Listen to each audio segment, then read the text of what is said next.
All right, what's up, nerds? Twisted Adventures. Back in forever, haven't posted. Picked up these two KAYO 230s from a buddy. I sold a YZ and took the money over and picked these up from him. And great bikes for both of my daughters, both adult learners. And they had been riding Mom's bike over here, her KLX 140, and good use of money. So I freed up one slot in the garage and brought home extras. So mods to these things. Having a hard time finding some information. I know they're play bikes, beginner bikes, whatever.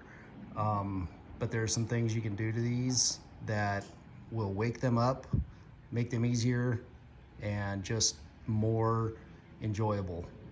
So this one is on the lift. It's the next one that's gonna get done. This one over here, already done. Everything's been done to it.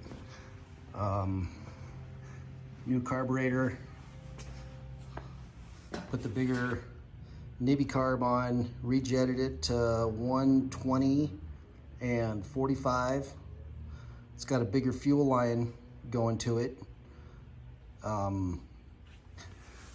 Replace the throttle cable because the one that comes with it is,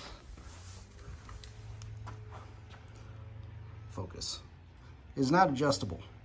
It looks like, oh, hey, look, you can back this out and it's got a jam nut on it. But this is all one piece. You can back this out a little bit, but this throttle cable's garbage. So it had to go. Different bars, they want to be able to stand up. So we put some of the Tusk Chub CR high bends on them. Gave them about 1.5 inch rise there. Flip their switches, starters over here, kill switches over here now. That way it's easier. Get your throttle going without having to throttle, push the button over here. And just some cheap Amazon bark busters. New throttle cable, fully adjustable at the perch, midway, and then as well, you can adjust it down here under this sleeve on top of the carburetor. Put a battery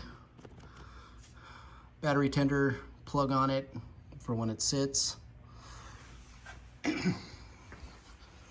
Took off it was kind of like a hot start choke something, I don't know, I didn't like it. Greased and oiled the cable, greased the perch. Also took out the plug that was here. That made it so you had to have the clutch in to start the bike. That's no longer the case. I've pulled that, followed the plug down. It's down in here, and it's a green and pink wire. This is the one that just came off of this bike here. So this plug came out of that hole right there, and it made it so you always had to have the clutch engage to start. Pain in the ass, stupid. We're adults. But anyways, I reached in there, clipped the wires, the pink and green, and just put a butt connector in there, connected those two wires together. So now you don't have to have the clutch in to start it. This was the goofy hot start choke. I don't know what it was. Big morphidite thing that went into the old carburetor. Again, took that off. That's junk, not necessary. So this one, just key is already on, but okay.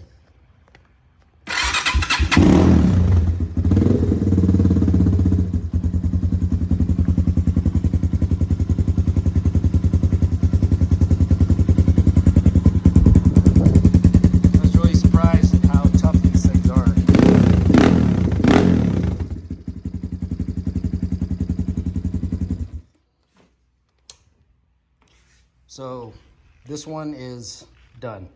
I don't have anything else to do to it. This one, again, on the lift. I already pulled the choke hot start and the clutch starter. I've already greased and lubed this cable here. Waiting on bars. Oh, and the fuel cap on this, the center broke out. And these are kind of a weird size. I just came out with my digital caliper, measured it, and went on good old Amazon. Found this one, aluminum. Fits perfect.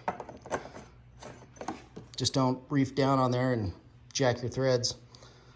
So this one's getting a new throttle cable, new perch, or I'm sorry, a new throttle cable, a new throttle, both. It's a Nibby quarter turn throttle, the orange Nibby adjustable throttle cable.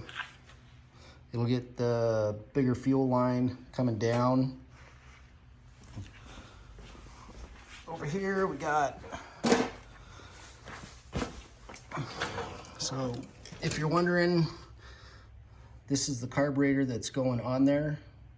It's the same one that's on the other bike. Again, it's jetted 120 and 45.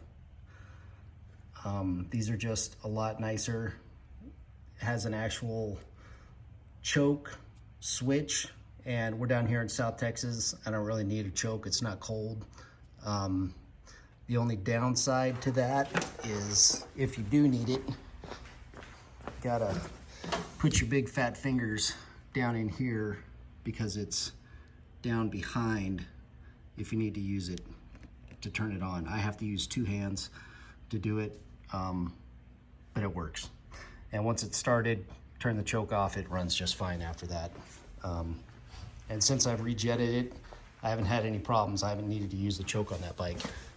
So you can see the carb is off of this one. These are the, here's the stock. So I did get my calipers out and measured these. This one is slightly bigger on the overall inside of, I don't know what the hell that part's called, but got more airflow coming in. Same on the same diameter going into the engine, so that's not really a big deal, but this is just a lot nicer. It's nice and smooth, the air can flow through there. This is just roughed up aluminum garbage. You know, it's this big morphidite hunk of round junk. So this one is all done. It's going to be going on here as soon as I hang up. But I can put the links for all the parts that I put onto these. Like I said, I couldn't find anything about really jetting or anything, but that bike over there is done, like I said, and it rips. That thing goes. I was thinking about taking it and racing it in enduro just for fun and because. Both of them, again, battery tender cable. Should put those on everything. Gonna get the bigger fuel line, new carb, and all the cool stuff up top. It'll look just like that one, and sisters can rip on their twinsy bikes. That's it. Have fun if you got one. Like, subscribe, comment. Bye.